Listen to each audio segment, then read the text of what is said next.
Ambil. Mana? Nah ini Pak, manual Pak. Taruh sendiri ya. Taruh. Bisa. Perhatikan. Wala yakunu fa'lan wa maf'alan wa huwa fa'ilun wa tatamaqulun qul la taqul maf'alun maf'alun. Baik, katakan bareng. 1, 2, 3.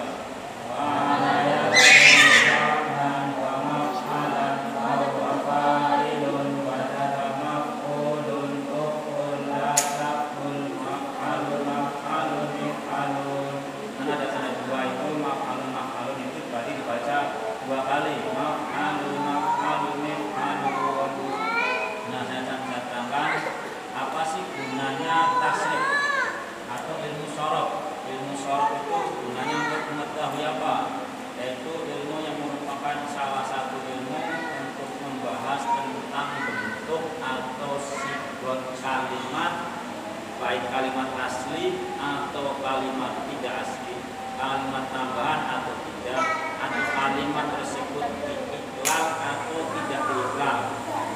Nah, itu secara ilmu sorok.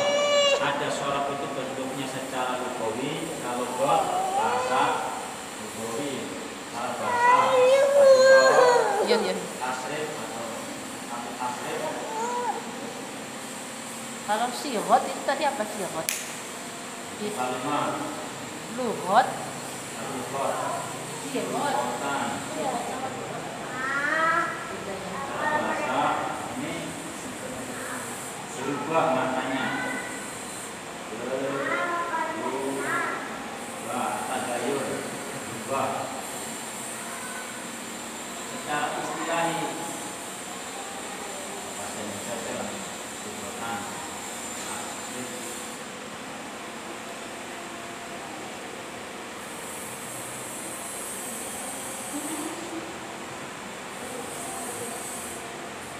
Bahasa maknanya berubah. Secara istilah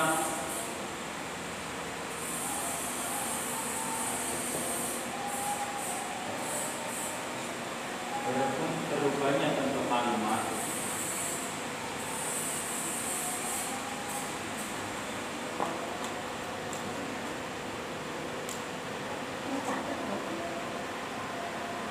kalimat satu menuju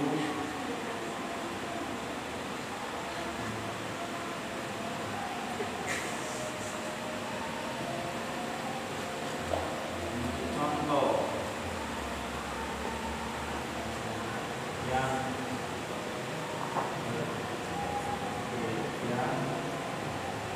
beda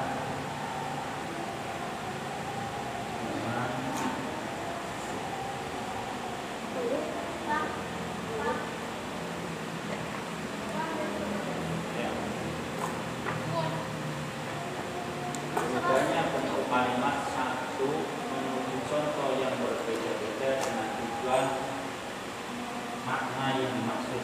Tujuan makna berarti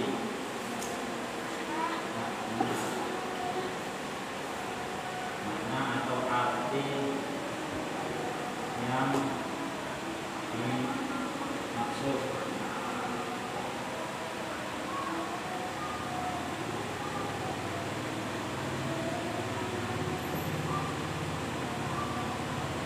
Tasrif secara bahasa berubah apa saja? Berubah dari printer, dari foto ke printer itu berubah, ini tasrif.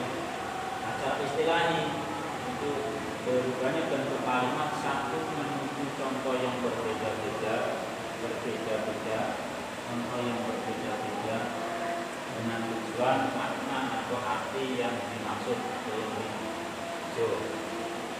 Nah, ada nahu. Apa sih perbedaannya nahu dan tasrif? Kalau nahu cara istilah, kalau nahu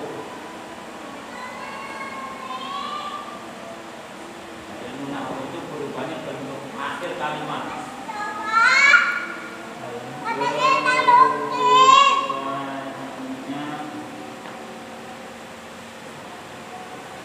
Bentuk akhir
Sudah selesai ya bahasa namanya bahasanya.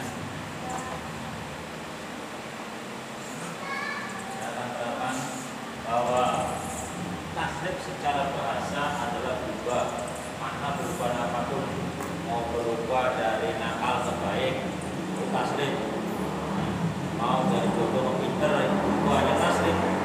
Tapi yang tadi bukan secara bahasa, tapi tasrif ini secara istilah. Secara istilah berubahnya bentuk kalimat satu menuju contoh yang berbeda-beda dengan tujuan makna atau arti yang dimaksud. Nah, contohnya fa'ala yaqulu fa'lan wa maf'alan wa huwa fa'ilun wa tatamaqulun qulan qul maf'alun maf'alun maf'alun kita pendai dibaca 2 kali. Nah, fa'ala ini menunjukkan makna fi'il madhi yang mana artinya ada berubahnya bentuk kalimat satu, kalimat fi'il madhi fa'ala menuju contoh yang berbeda-beda atau kalimat yang berbeda, menuju contoh atau kalimat yang berbeda-beda dengan tujuan makna atau arti yang dimaksud. Karena apa? Fi'il pertama, lafaz fi'il madhi ini adalah lafaz yang pertama. Ini perbedaan kalimat. Ada menurut istilah Basroh awal kalimat itu kalau menurut Basroh adalah dari masdar. Kalau ulama Kufah mengatakan bahwa awal kalimat, bentuk kalimat awal itu diambil dari sumbernya dari fi'il madhi. Nah, semuanya punya alasan masing-masing. Kalau ulama Basroh sumbernya dari masdar, tapi kalau ulama Kufah sumbernya bahwa asal kalimat itu berasal dari fi'il madhi. Nah, bentuk kalimat yang satu ini fa'ala menuju yaqulu fa'lan wa maf'alan. Ini contoh yang berbeda-beda dengan tujuan makna yang dimaksud. Nah, contohnya fa'ala. Fa'ala adalah bentuk fi'il madhi yang mana artinya fi'il madhi tersebut mempunyai arti kalimat masa lampau, sudah dilakukan, sudah dikerjakan. Kalau dalam istilah bahasa Indonesia kan ada subjek, ada predikat, ada objek ditambah keterangan. Gimana? Nah, ini SPOK biasanya. SPOK. Kalau dalam bahasa ini ada SPOK. Subjek, predikat, objek, keterangan. Dalam bahasa Arab ya sama. Ada subjek itu namanya bentuknya ini fa'il, ada fa'il, ada fi'il,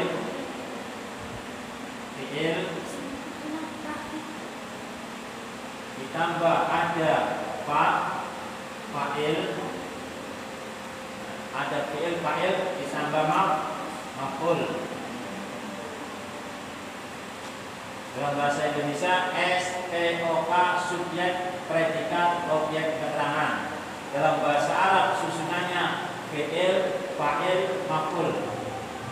Misalkan contoh subjeknya saya berangkat sekolah. Makna saya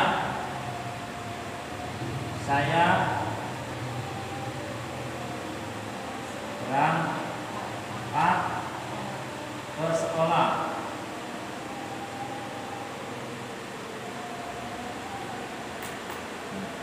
Saya di sini bahasa Arabnya bagaimana?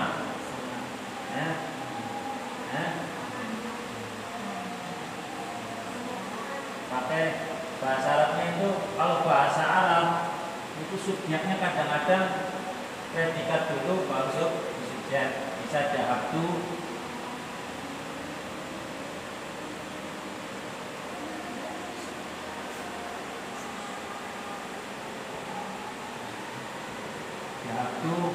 di dalam madrasah.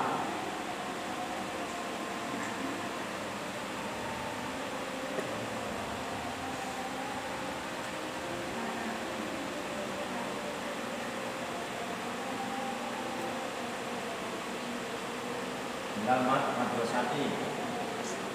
Nah, saya berangkat ke sekolah. Nah, itu ini juga ini fa'ilnya ini fa'il atau arti subjek.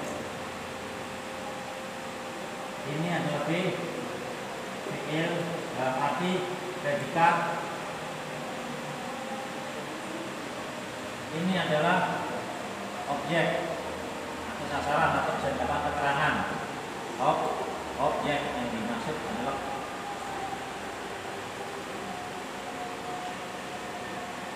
ini nggak lepas kalau susunan bahasa Arab itu pasti fi'il, fa'il, maf'ul, mubtada, khobar. Itu pasti nggak seperti itu susunannya. Tinggal ada tambahan min, ila, an, ala, itu tambahan. Bentuk tambahan. Nah, untuk tambahan itu mempunyai faedah masing-masing, nanti saya terangkan. Intinya adalah bahwa berubahnya bentuk kalimat satu menuju contoh yang berbeda-beda dengan tujuan makna yang dimaksud. Dari mulai fi'il madhi, contohnya saya berangkat sekolah. Nah, ini subjeknya saya atau ana, dhahaba ilal madrasah. Ana boleh menggunakan ana dahibun. Kalau ana kita ingsun itu dahibun berangkat. Ya.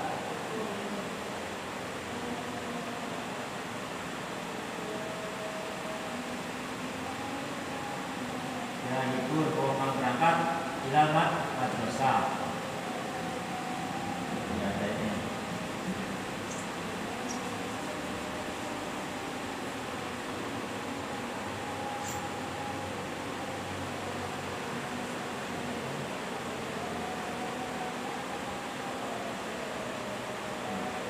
Saya berangkat ke sekolah. Saya sebagai subjek, berangkat sebagai predikat, ke sekolah objek.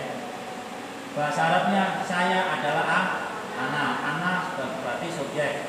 Dahibun orang yang berangkat itu predikat. Madrasah objek, itu sama. Atau bisa juga tadi jahab tuh berangkat sapa ingsun pakai namanya punya itu domir. Nah, ini saya berangkat ke sekolah. Ana dahibun dal madrasah. Kalau menggunakan dahabtu berarti saya berangkat sapa ingsun, berarti sekolah. Karena kalau menggunakan fi'il madhi, karena menggunakan fi'il madhi itu artinya maknanya bentuk pekerjaan yang sudah dilakukan.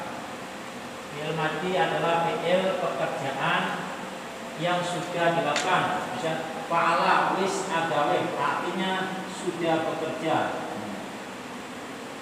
Sudah bekerja. Kalau yaqulu lagi bekerja, artinya lagi bekerja atau akan bekerja. Lagi atau akan bekerja. Sedangkan fa'lan masdar adalah pekerjaan, artinya pekerjaan. Sama masdar juga artinya pekerjaan. Fa'ilun orang yang bekerja, maknanya orang yang bekerja. Wadaka adalah isim isyarah. Maf'ulun orang yang dikerjakan.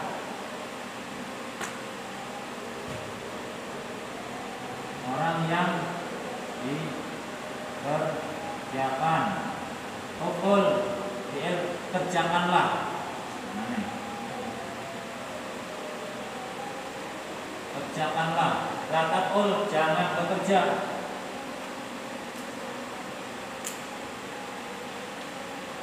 Maf'alun tempat kita bekerja atau zaman kita bekerja. Mana tempat bekerja atau zaman bekerja.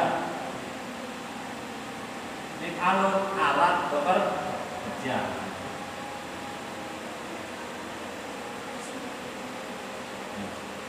Artinya maf'alun adalah alat bekerja.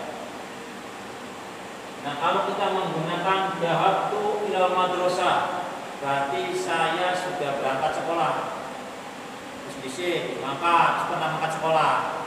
Tapi kalau yaf'alu, nah, af'alu hanya ada fi'il kalau kita menggunakan dhamir. Yaf'alu, af'alu berangkat sapa ingsun ilal madrasah, berarti lagi saya lagi berangkat. Misalkan aku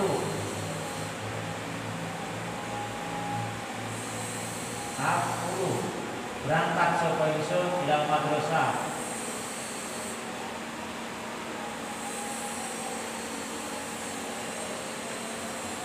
Ilal madrasati.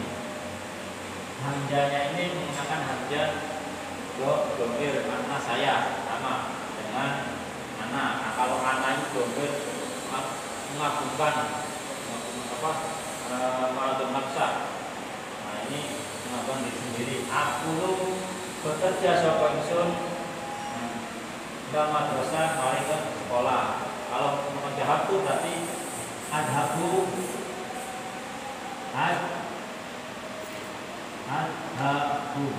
berangkat sapa ingsun ila madrasah, berarti saya lagi berangkat atau bakal berangkat. Itu kalau menggunakan fi'il mudhari berarti kita itu menggunakan zaman sekarang, mau berangkat atau lagi berangkat atau bakal berangkat nanti. Ada selang waktu. Bisa saja selang waktunya saya mengucapkan hari ini, mengucapkan ini berangkatnya nanti 2 jam kemudian baru berangkat. Itu bisa menggunakan adhabu. Makna adhabu itu ada 2, lagi bekerja atau akan bekerja. Nah, makna lagi kalau kita bisa langsung mengangkat adhabu dan madrasah langsung angkat berarti zaman lagi sekolah. Langsung berangkat berarti lagi sekolah. Tapi adhabu dalam madrasah angkatnya kok beres-beres apa sepatu disit suruh jam baru mangkat. Nah, itu sama, itu maknanya akan. Tapi kalau menggunakan kita fi'il madhi maka sudah sekolah. Adhabu dalam madrasah aku ini wis bingi loh, lewat pekerjaan yang sudah lampau di sekolah. Adhabu dalam madrasah aku sekolah, berarti sudah berangkat sekolah, sudah studi di sekolah. Nah, itu kalau menggunakan fi'il madhi. Nah, intinya kalau bahasa Arab itu nggak lepas dari fi'il, fa'il, maf'ul. Sudah mubtada, khabar. Sudah rumusnya. Kalau bahasa Indonesia subjek, predikat, objek, keterangan. Nah, adapun tambahan ila ini punya faedah masing-masing. Mana faedah di dalam bab fa'ala yaqulu fa'lan wa maf'alan wa fa'ilun. Ini bab yang pertama, bab pengawal. Ini harus mempunyai syarat. Syaratnya apa? Yang masuk pada bab yang pertama, babul awal fa'ala yaqulu fa'lan wa maf'alan. Syaratnya ada beberapa syarat yang harus dilakukan. Apa syaratnya? Di bab ini rata-rata itu harus kebanyakan mutaaddi, fi'il mutaaddi. Bab yang satu ini, bab yang satu kebanyakan diikuti oleh fi'il mutaaddi, zaman mutaaddi.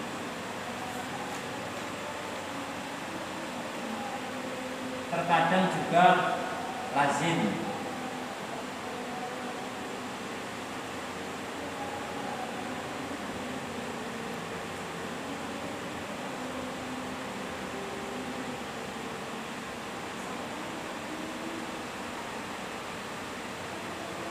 Bab awal ini kebanyakan binahnya binah mutaaddi atau kalimat binah mutaaddi.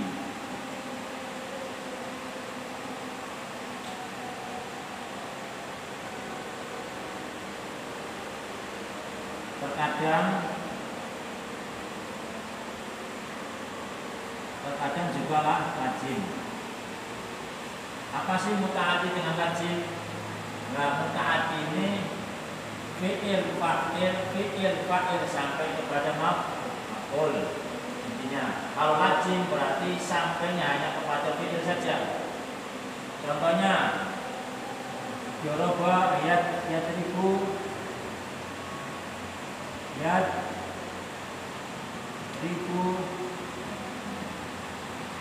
Zaidun Amron.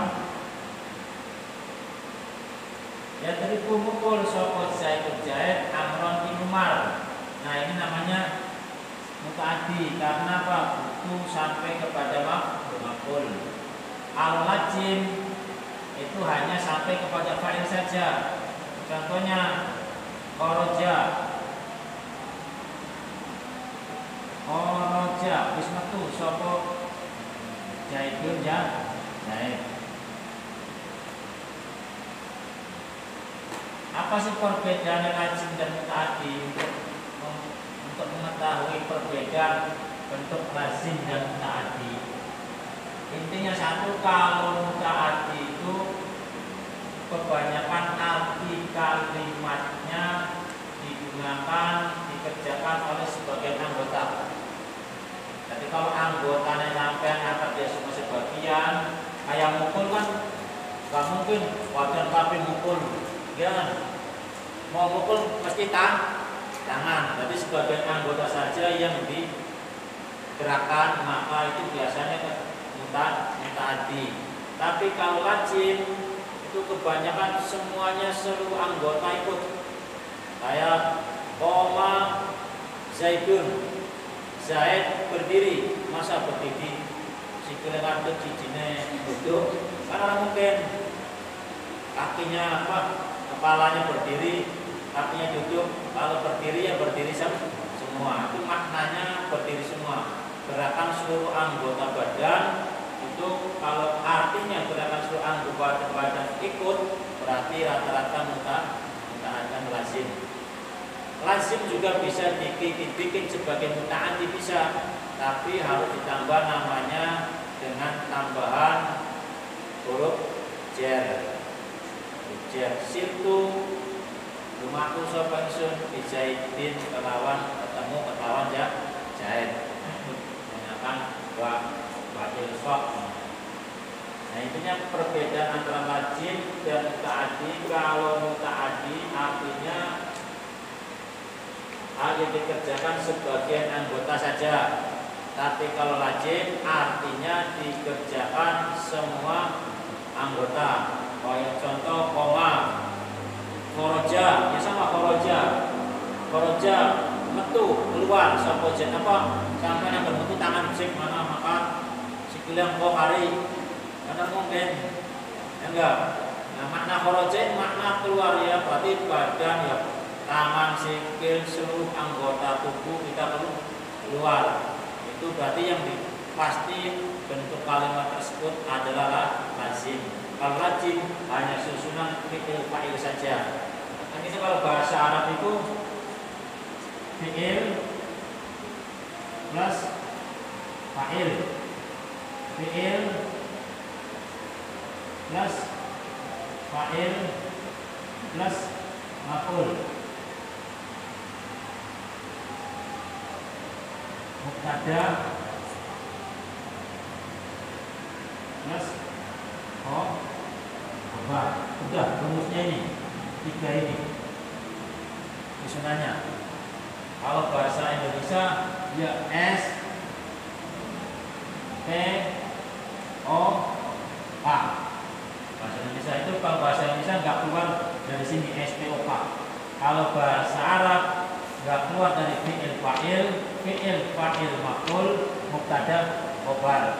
Adapun yang lainnya kayak na'a, royo, hal itu hanya mengikuti lafaz setelahnya, maksudnya ada jar dan majrur, nanti itu adalah lafaz yang mengikuti lafaz fi'il fa'ilnya. Kalau fa'ilnya dibaca rofa ya na'atnya dibaca rofa.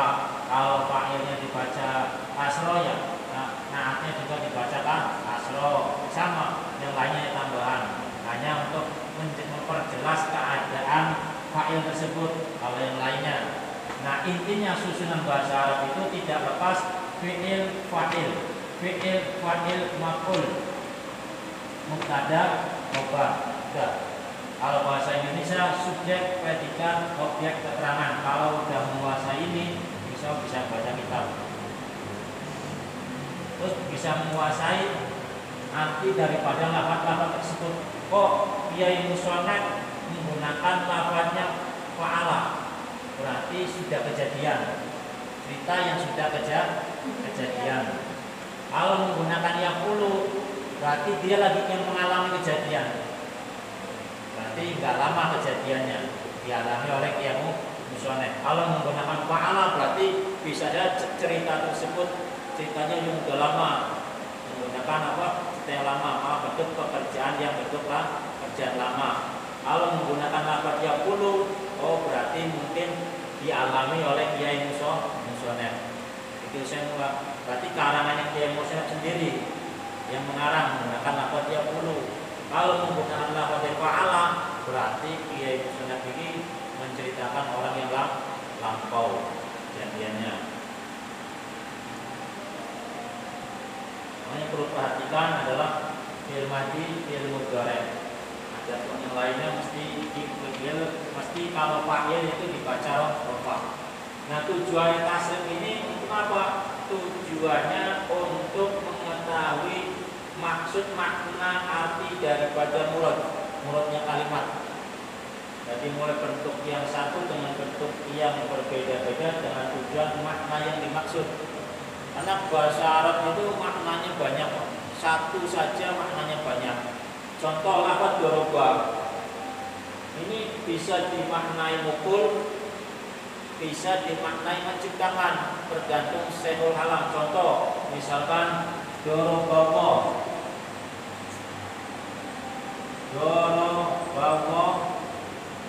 al-ard.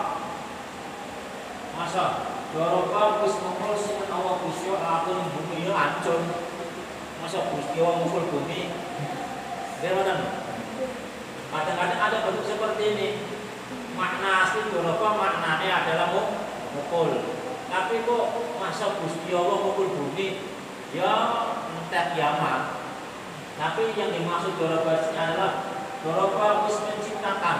Berarti Gusti Allah itu sudah, manusia itu sebelum manusia diciptakan itu bentuk alam semesta sudah diciptakan lebih dahulu. Makanya doroba menciptakan, wis menciptakan sama Allah Gusti Allah al-ardo bumi. Berarti maknanya apa? Doroba maknanya menciptakan.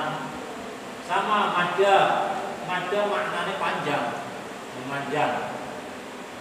Madda kalau madda Allah memanjangkan. Madda zaidun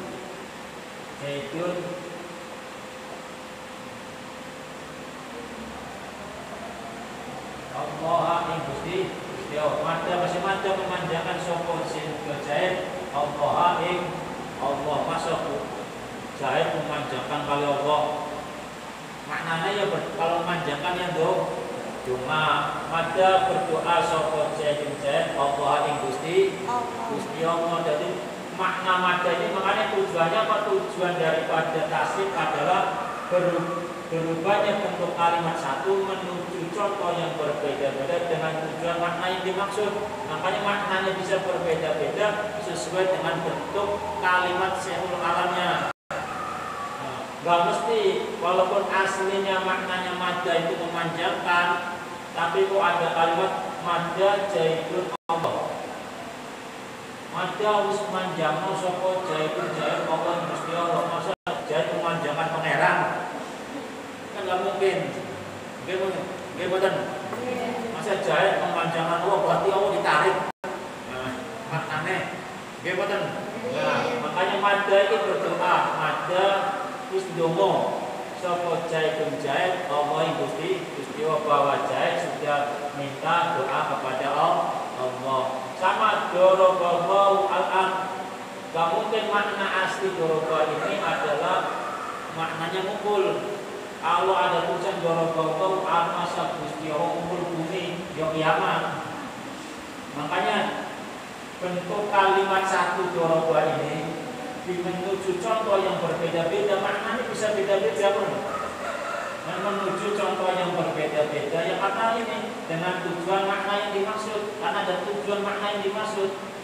Kayak bentuk kalimat doroba ini bisa berbeda-beda artinya karena menuju makna yang dikehendaki, yaitu syekhul kalamnya. Jadi lafaz bahasa Arab itu maknanya satu makna banyak sekali. Kadang-kadang lafaz mukul saja nggak bisa. Mari lihat objeknya. Kita kalau dalam memahami bahasa Arab adalah lihat objeknya atau keterangan, bahasa keterangan atau objek. Objeknya adalah bunyi. Subjeknya atau apa? Subjeknya adalah Allah. Predikatnya adalah doroba. Nah, objeknya ini bumi. Nggak mungkin Gusti Allah ini maknanya ngumpul kali bumi. Oh, berarti Allah ini menciptakan bumi. Jadi ya subjeknya keterangan objeknya Allah. Masa sedangkan objeknya adalah subjeknya adalah Zaid, predikatnya Mada, objeknya Gusti Allah. Masa Gusti Allah dipanjangkan kali Zaid, itu berarti ditarik. Maknanya Gusti Allah ditarik Zaid. Nama boten. Itu salah berarti Mada itu memanjangkan. Berarti maksudnya memanjangkan itu adalah maknanya berdoa. Zaid sudah berdoa. Sudah berdoa sapa Zaid Allah yang Gusti Allah bahwa Zaid ini sudah berdoa. Paham betul? Jadi kalimat tasrif ada berubahnya bentuk kalimat yang satu, dan bentuk kalimat satu berubah ini bentuk kalimat satu ini menuju contoh yang berbeda-beda. Nah, contoh yang berbeda-beda bisa doroba Zaidun Amron, bisa doroba Allah al-ard. Nah, ini maknanya menuju contoh yang berbeda. Bagaimana? Dengan contoh yaitu doroba Zaidun Amron dan doroba Allah al sama-sama doroba, maknanya beda karena ada tujuan makna yang dimaksud, yaitu berupa bunyi. Maka kita lihat kalau memahami istilah bahasa Arab, lihat objeknya, syekhul kalamnya. Objeknya ini menerangkan apa? Kalau menerangkan amron berarti maknanya mukul. Doroba wis mukul sapa Zaid amron Umar. Berarti kalau posisinya yang di objeknya adalah seseorang dan subjeknya sama orangnya, berarti pasti maknanya mukul. Tapi kalau objeknya ini adalah bumi, sedangkan subjeknya adalah Allah dan predikatnya adalah doroba, nggak mungkin Gusti Allah ini maknanya mukul bumi. Makanya tujuan sorok ini tujuannya adalah berubahnya bentuk kalimat satu menuju contoh yang berbeda-beda dengan tujuan makna yang dimaksud. Sedangkan nahwu berubahnya akhir kalimat disebabkan adanya amil yang masuk. Lafaz Zaidun. Nah, ini lafaz Zaidun ini bisa dibaca Zaidun, bisa dibaca Zaidin, bisa dibaca Zaidan. Ini sebab adanya amil. Ada amil itu ada amil lafzi, ada amil maknawi. Amil lafzi jumlahnya 100. Amil lafzi, amil maknawi, amil lafzi itu apa? Amil bisa ditulis, bisa dibaca, dan bisa dilafadzkan. Contohnya doroba, lafaz Allah. Nah, lafaz Allah ini doroba wawu al-ard. Doroba Allah, lafaz Allah bisa dibaca doma, bisa dibaca kasroh, bisa dibaca fathah, sebab ada amil lafaz doroba. Yang tadinya belum ada lafaz doroba, bisa saja Allahu, Allahi, Allaha, atau Zaidan, Zaidun, Zaidin. Sebelum ada lafaz doroba bisa dibaca Zaidan, ya bisa dibaca Zaidin, ya bisa dibaca Zaidun, ya bisa. Tinggal menakdirkan apa? Menakdirkan sekarang dibaca Zaidan. Doroba al-amron Zaidan. Dibaca Zaidin. Doroba Ro'aitu di Zaidin. Ro'aitu ningali sapa ingsun di Zaidin kepetuk kelawan Zaid. Saya melihat Zaid bertemu dengan Zaid. Saya bertemu dengan Zaid. Dibaca Zaidun. Ya doroba Zaidun amron. Nah, perubahan akhir bentuk kalimat inilah yang disebabkan adanya amil lafaz doroba. Ini di doroba, lafaz ro'aitu dan lafaz horoja ini bisa merubah makna akhir kalimat. Nah, kalau nahwu itu yang dimaksud adalah bentuk perubahan akhir kalimat. Yang diarah adalah bentuk akhir kalimat bisa dibaca Zaidan, bisa dibaca Zaidin, bisa dibaca Zaidun. Itu sebab adanya amil. Sama dengan kita itu bisa dirasuki amil positif, amil negatif. Kalau yang masuk amil positif, ya mestinya ya rajin sholat, tidak tidur. Nah, mestinya kan amil yang dimaksud adalah amil positif. Tapi kalau amil negatif, yo nggak boleh sholat, nggak boleh ngaji. Nah itu amil yang negatif. Jadi amil itu bisa merusak fa'il, bisa juga memberikan faedah kepada fa'il positif atau negatif. Nah dalam bahasa nahwu juga sama. Nah perubahan lafaz akhir kalimat ini itu disebabkan adanya amil yang masuk. Lafaz yadribu, contoh yadribu Zaidun amron. Yadribu pada dasarnya adalah mu'rab. Ini bisa berubah manakala kemasukan lafaz amil nawasih. Kalau ketemu amil nawasih maka dibaca lan dengan nawasih lan yadriba fathah. Kalau ketemu amil jawazim lam sukun. Dari bahasa Arab nih, jadi bisa berubahnya akhir kalimat ini disebabkan adanya bentuk amil yang masuk pada lafaz tersebut. Kalau lafaz tersebut yang masuk adalah amil nawasih maka dibaca fathah. Kalau bentuknya amil zawazim maka dibaca sukun. Lan yadriba Zaidun amron. Lam yadrib Zaidun sama-sama maknanya tiga. Lam yadriba wong bakal mukul sapa Zaidun Zaid amron ing amr. Bedanya apa kalau menggunakan lan tadriba berarti sama sekali Zaid itu enggak mukul. Tapi kalau bukan lam yadrib bukan amil zawajin itu bisa mukul bisa tidak. Itu nama bahasa Arab seperti itu. Bahasa Arab itu harus teliti. Beda sama-sama maknanya larangan, tapi maknanya maksudnya beda. Maka Al-Quran kan tanalul birra hatta mimma tunfiqu mimma tuhibun. Sama sekali orang tersebut yang tidak memberikan menambahkan rezekinya tidak akan mendapatkan kebaikan sama sekali. Tapi kalau menggunakan di dalam Al-Quran menggunakan lafaz lam amil zawazin, maka orang yang tidak menafalkan sebagian rezekinya bisa mendapatkan keberkahan, bisa juga tidak mendapatkan keberkahan. Ada yang bertanya enggak? Enggak ada. Paham enggak? Paham. Saya ulangi lagi. Intinya kalau sorof itu adalah berubahnya tasrif, adalah berubahnya bentuk kalimat satu menuju contoh yang berbeda-beda. Nah lafaz doroba ini satu kalimat lafaz doroba ini menuju kepada contoh yang berbeda-beda dengan tujuan ada makna yang dimaksud. Kalau lafaz doroba ini ketika objeknya adalah bumi, makna doroba ini maknanya adalah menciptakan. Tapi kalau doroba ini adalah fa'il objeknya adalah manusia, maka maknanya memukul. Sama-sama lafaz doroba tapi artinya beda. Mada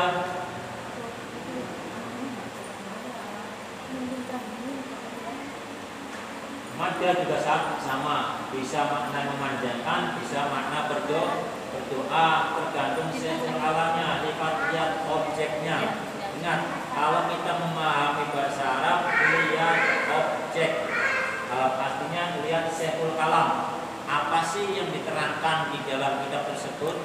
Nah, itu sehul kalam. Jadi kita harus menguasai yang artinya tentang judulnya lah, menguasai judulnya dulu. Judulnya tentang apa sih? Oh, tentang misalkan anak rajin. Berarti nggak jauh dari itu, maknanya nggak jauh dari itu. Jadi lihat kita sehul kalam itu bentuk ceritanya apa. Nah, sama dengan ini kita juga memahami bahasa Arab, lihat objeknya. Terutama kalau objeknya menerangkan bumi, maka lafaz doroba berarti maknanya menciptakan.